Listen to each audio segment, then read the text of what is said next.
Good morning and happy Wednesday. Hope everyone had a great Tuesday and welcome to this episode of Mizzou Daily.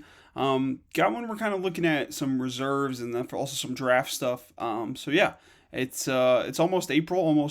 Well, it is a Wednesday is April. It's April Fool's Day. We're not fooling anyone today though. This is all facts or for what my opinions and facts. That's what we're going with today. Um, but yeah, we're gonna start out with kind of looking at these the offensive line, like the reserves for the offensive line. So we discussed like who we think the starters are gonna be. Of course, Caden Green, Dominic Judice, going to be starters. Curtis Piegler as well, all expected to be starters.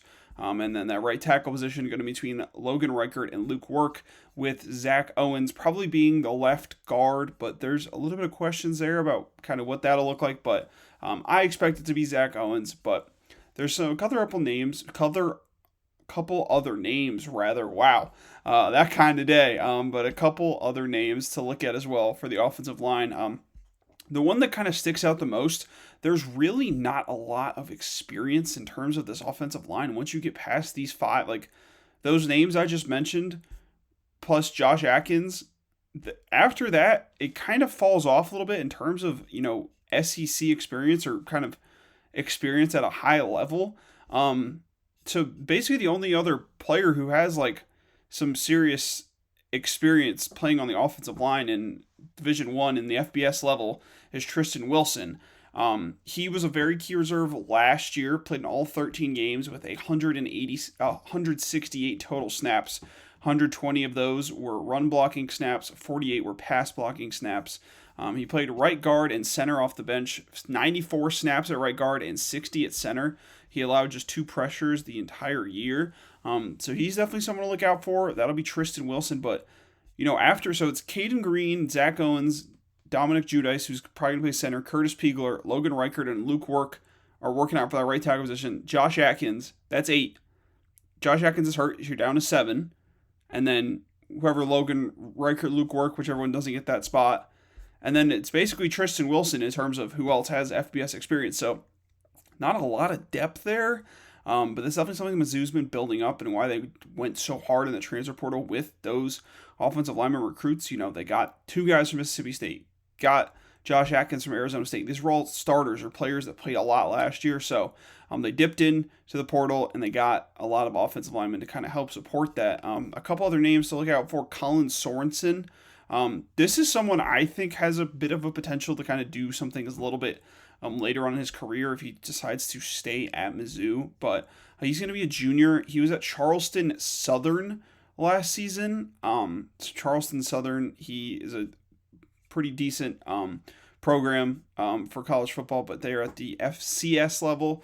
And so he played 712 snaps, 699 along the offensive line, as well as a couple at tight end and also on special teams. He was an honorable mention all-conference by the league's head coaches and third-team all-conference at left tackle. So he played a lot of football, but just not at the very high level. But, we've seen if you're playing ball and you get that experience, we saw it with Trinidad Chambliss last year, coming from Ferris State to being the starting quarterback for Ole Miss and almost leading them to, he led them pretty far in the college football playoff and had a fantastic season. But that's a name to look out for. So that was his sophomore season, was 712 snaps, honor mention all conference, third team all conference. And then in his freshman year, he played 8 games at left tackle as a true freshman, 350 snaps there. So he's got experience, trusted at that left tackle position, which is usually the quarterback's blind side if they are a righty. So maybe someone to look out for there if some players go down. And then finally is a bit of an interesting one, Whit Hafer. He's a redshirt sophomore, switched to offensive line from tight end last year during the spring. And he played in 11 games, mostly on special teams, but also had a couple snaps on the offensive line. So I can imagine how tough that changes, going from catching the ball as a tight end to basically never touching the ball on the offensive line. But, kind of do what you got to do to make it in the SEC and make it at the Division I level. So just an interesting one there. Witt's dad actually played basketball at Mizzou. So yeah, pretty interesting, cool little fact there. Pretty interesting, probably one of the coolest names in college football, Zayshawn Edwards. He is a transfer running back from Houston Christian, I believe. And you're probably like, why am I hearing about a third string running back at a Houston Christian? Well, like I said, It's April. We're in kind of this weird spot, and we're talking about some interesting things. But he had an incredible season, and basically, so I mean, we got to think a little bit ahead here. I know we haven't even gotten into this season, but we're thinking ahead because it's what we do. Thinking ahead, Ahmad Hardy's probably gonna he's gonna leave after the season. Like, let's not get it twisted. He's 100% gonna go to the NFL, unless barring something miraculous. Jamal Roberts also has the option to go to the NFL. You kind of saw last year with the Jadarian Price kind of thing. Jeremiah Love, of course, was the stud running back, but Jadarian Price left, and he's probably going to get drafted. You kind of saw it a couple years ago, Miles Sanders, Saquon Barkley. And so it was like, all right, maybe the back. So if both of them go, Zayshawn Edwards is going to be the guy to step up. And he had a heck of a year at Houston Christian last season. Actually broke the single-season rushing yard record for the team. Over 1,000 yards in 12 games, 12 rushing touchdowns, over 5 yards per carry, 12 receptions for 106 yards, about 5.9 yards per reception. 3 100-plus yard rushing yard games, 214 yards against Northwestern State. So we're talking about the FCS level again. But, he's got experience, and probably won't expect him to play much this year, barring injury to Jamal or to Ahmad. But we, of course, do not want that to happen. But Zayshawn Edwards would be probably a stud if you were to fill in that position. 5'9", very, very strong guy. So he had 214 yards against Northwestern State on 30 carries with 2 scores. And then he had 175 yards and 4 touchdowns in the season opener against Arkansas Baptist. 130 yards on 18 carries against McNeese. Like, the guy can run the heck out of the football. He's an absolute stud. He, of course, at the FCS level, but translating over a little bit, and hopefully, we saw this has happened with Keywan Lacey, didn't get the chance to play left. I'm hoping this doesn't happen with Zayshawn Edwards, and because you got to think Ahmad Hardy's going to go, and maybe Jamal Roberts follows him.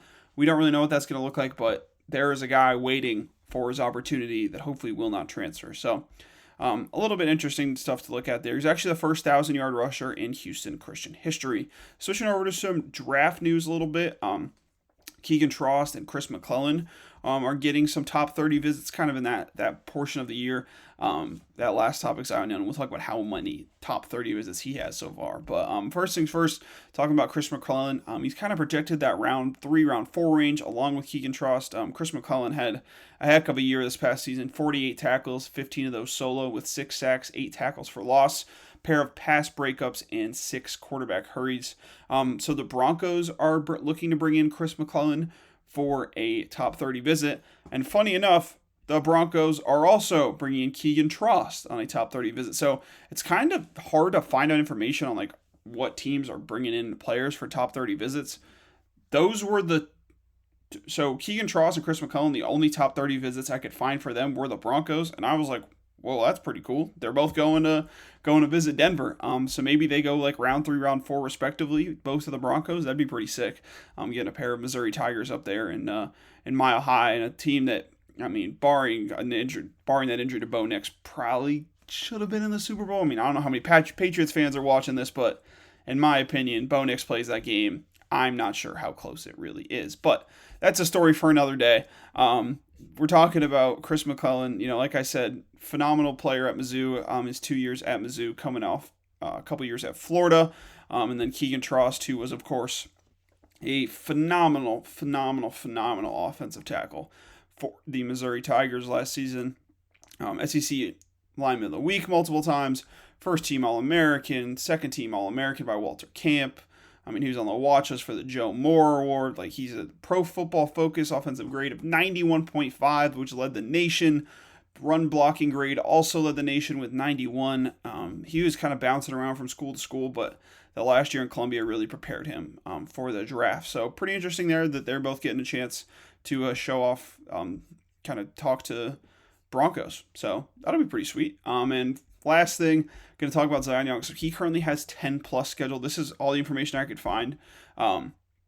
Doesn't have one with the Broncos. So I don't know if they missed out on the memo of Zion Young, but that's at least the information that I have. He has the Bears, Buccaneers, Chargers, Dolphins, Falcons, Jets, Patriots, Ravens, Seahawks, and Titans. So expect a few more to get scheduled, but that's at least what I could find. So they're probably going to be 10 or more as it goes on. But he had a phenomenal season last year. 6'5", 262, It's kind of that prototypical defensive end in the NFL. Of course, had a phenomenal year, 42 total tackles with 16 and a half tackles for loss, 6.5 sacks, 2 forced fumbles. Had a really good pro day. At Mizzou, he was about 272 or 267 at his pro day. So 4.7 in the 40 with a 10-yard split of 1.72.